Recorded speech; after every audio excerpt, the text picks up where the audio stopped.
location for Marshall Fire. Assigned people, please report to the station.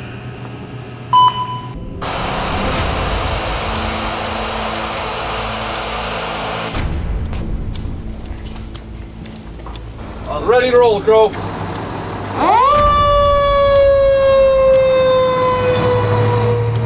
Every 24 seconds, an alarm goes off at a fire station somewhere in America. Firefighters respond to everything from industrial accidents to car crashes, to medical calls, fires, and so much more. However, the brave men and women who respond to these emergencies and the problems their departments are facing just may surprise you. According to the National Volunteer Fire Council, a little over 70% of American communities are protected by volunteer fire departments. This method of fire protection is prevalent primarily in rural and small to medium-sized communities who simply cannot afford to pay a full-time staff. In Wisconsin, over 90% of the state is protected by volunteers, and many residents simply don't know it. People have moved here from bigger cities and they just think that when they dial 911 they're going to get a fire department. Well, it takes a lot to get that truck out the door sometimes during the day. One of the major challenges currently facing volunteer departments is having enough staff on hand to adequately respond to emergencies. Over the last 30 years, call volumes have tripled, putting an increased demand on fire departments. Over the same period, staffing at volunteer fire departments has decreased, and many stations have an aging volunteer base. According to the National Fire Protection Association, in 2015, over 50% of volunteer firefighters were between the ages of 30 to 50 years old. These departments are struggling to recruit younger volunteers. Similarly, during the daytime hours, while most people are at work, is the toughest time to get emergency responders. This primarily is a result of societal and lifestyle changes. People are moving out of smaller communities to find jobs, or they're commuting longer to work, and they have less time to volunteer. So they are having trouble getting and keeping those volunteers, more so than they were 30 years ago. Similarly, as call volumes increase, the calls themselves have become more complicated.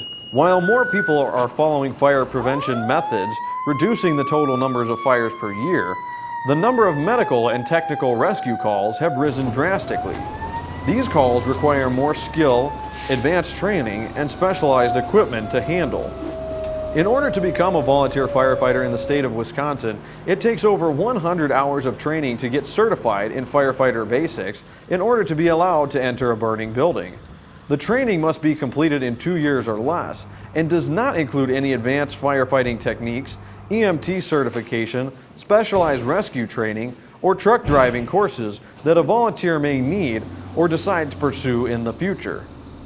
The training is getting to be kind of overwhelming. They expect volunteers to train just about as much as a professional firefighter, and we're not doing it for a job. We're doing it to help our community out. On top of the state-mandated training, individual departments also do their own training 1 or more times a month. These include meetings as well as hands-on training of fire tactics. All of this training is in addition to responding to actual calls for help. This large time commitment drives many potential volunteers away. However, Rachel Lensing, a UW-Whitewater senior, balances the struggles of being a volunteer and a student on a daily basis.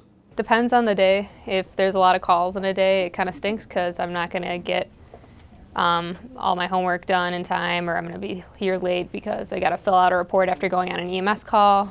Another problem that volunteer departments struggle with is funding.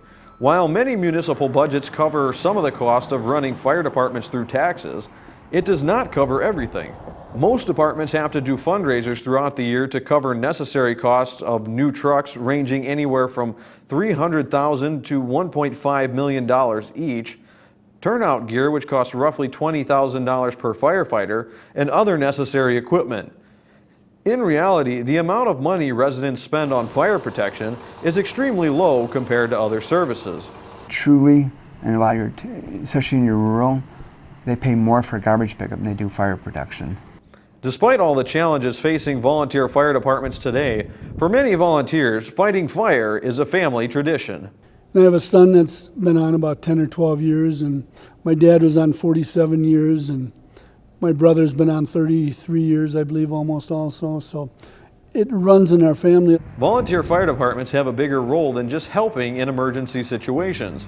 Most departments help with community events and other charity organizations in some way. So while volunteer firefighters don't get paid monetarily, they do get something in return for their service. And there's nothing like the feeling of going out to a house fire and, even though you may not save the house, you still feel like you did good because you did a service for somebody that needed help. Many volunteer fire departments encourage people to join, as there is always a need for more personnel. A majority of the volunteers see their fellow firefighters as a second family, and these men and women want you to know that we're your neighbors, and we're not here for any glory or anything like that. We're just here to help, and it's a great organization to be part of.